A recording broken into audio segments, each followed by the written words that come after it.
itu lebih utama membeli di pasar wadai atau masak sendiri? Kekhawatiran saya dengan kondisi-kondisi berbuka ramai, satu saja orang lupa dengan sholat maghribnya. Subsidi dari pemerintah misalnya? Subsidi dari pemerintah. Oh, menarik ini berarti. Ya, sangat menarik. Kenapa sangat menarik? Karena substansi dari historinya berdirinya pasar wadai akan ketemu.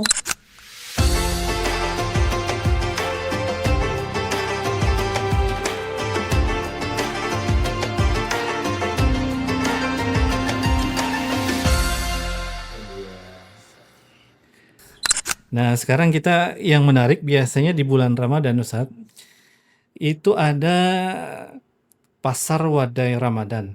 Ya. Yang ini saya pribadi ketika berkunjung ke Pulau Jawa misalkan, saya tidak menemukan itu adanya pasar wadai Ramadan, ya, yang khusus lah begitu. Nah, kaitan pasar wadai ini dengan keutamaan kita, Ustaz. Kan kita punya keutamaan nih, seorang muslim itu ya menyenangkan muslim yang lainnya. Ini masuk nggak sih dengan adanya pasar wadai ini kita dapat nggak pahala ini dengan kita mengutamakan membeli wadai yang penjualnya itu adalah muslim? Baik. Pasar wadai.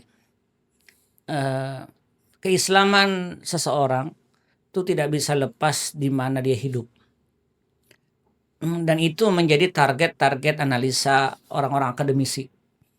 Termasuk para ulama, cendekia memahami, menilai, melihat bagaimana keadaan atau karakteristik setiap daripada muslim berada di setiap daerah. Pasar wadai dalam referensi yang saya ketahui, wadai itu pertama adalah makanan kecil yang dulu dimakan atau disantap oleh raja, kemudian disediakan di setiap momen-momen tertentu sampai 41 macam. Ini wadai. Nah, ketika kerajaan pada masa itu menjadi terislamisasi, maka raja menyediakan rakyatnya untuk berbuka puasa. Pada masa itu dengan wadai yang banyak sekali. Karena raja yang memang memeluk agama Islam, diberikanlah itu. Ini raja di mana nih, Ustaz? Raja Banjar. Oh, Raja Banjar. Karena tadi dikatakan di Jawa tidak ada. Memang di Banjar seperti itu. Lalu setelah itu bergeserlah keterpaduan melakukan ini dengan bukan hanya raja, tapi komunitas kaum muslimin menyediakan wadai-wadai tersebut, kue-kue ini di samping-samping tempat yang strategis untuk berbuka. Misal mereka menyediakan di samping sungai karena memang transportasi kita dulu dengan sungai, menyediakan di samping musola atau surau di masjid. Nah, begitu pula di tempat-tempat keramaian. Lalu bergeser keadaan, terbentuklah komunitas untuk membuat menjadikan kue-kue ini berkumpul dalam satu tempat. Jadilah yang disebut dengan pasar wadai. Substansinya ada dua pasar wadai. Melihat secara klasikal historinya bahwa wadai tujuannya membukakan orang berpuasa. Secara tahapan perkembangannya, pasar wadai ini tujuannya adalah membantu orang mendapatkan menu berbuka.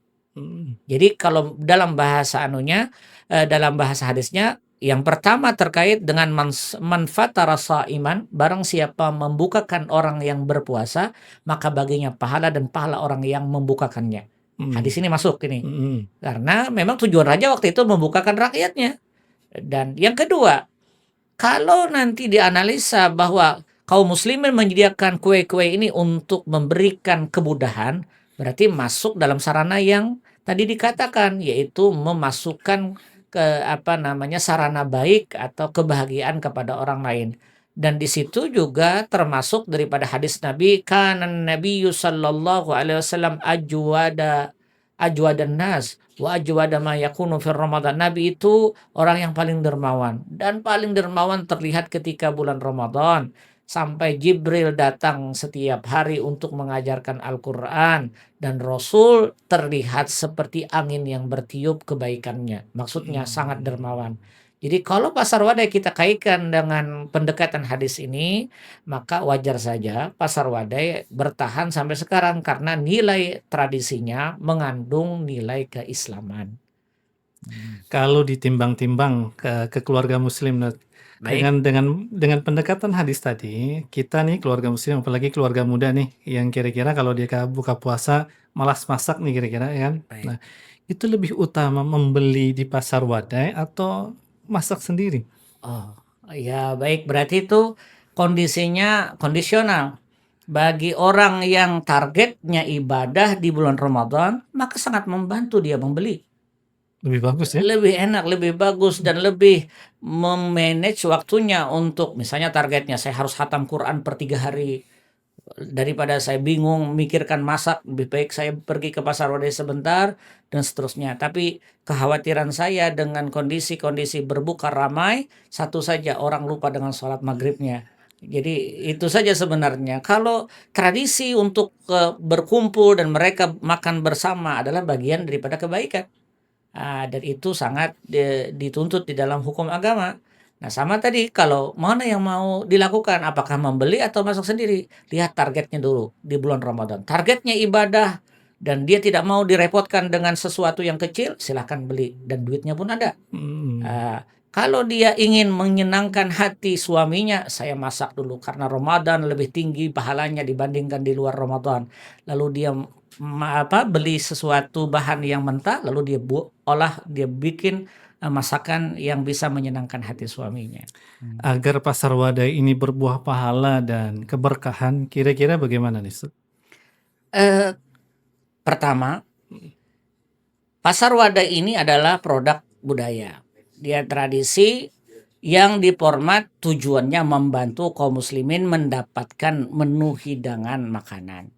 Agar satu dulu, bagi kita yang membuat pasar wadai ini bernilai, sebaiknya disubsidi dengan harga yang murah. Sehingga orang ramai pergi ke pasar wadai, tujuannya mendapatkan menu berbuka dengan harga yang layak. Subsidi dari pemerintah maksudnya? Subsidi dari pemerintah. Oh, menarik ini berarti. Ya, sangat menarik. Kenapa sangat menarik? Karena substansi dari historinya berdirinya pasar wadai akan ketemu. Di zaman kerajaan, raja membuat wadai 41 macam untuk membantu orang berbuka. Kemudian kaum muslimin membantu kaum muslimin yang lainnya dengan menyediakan tempat-tempat supaya mudah mendapatkan menu makanan.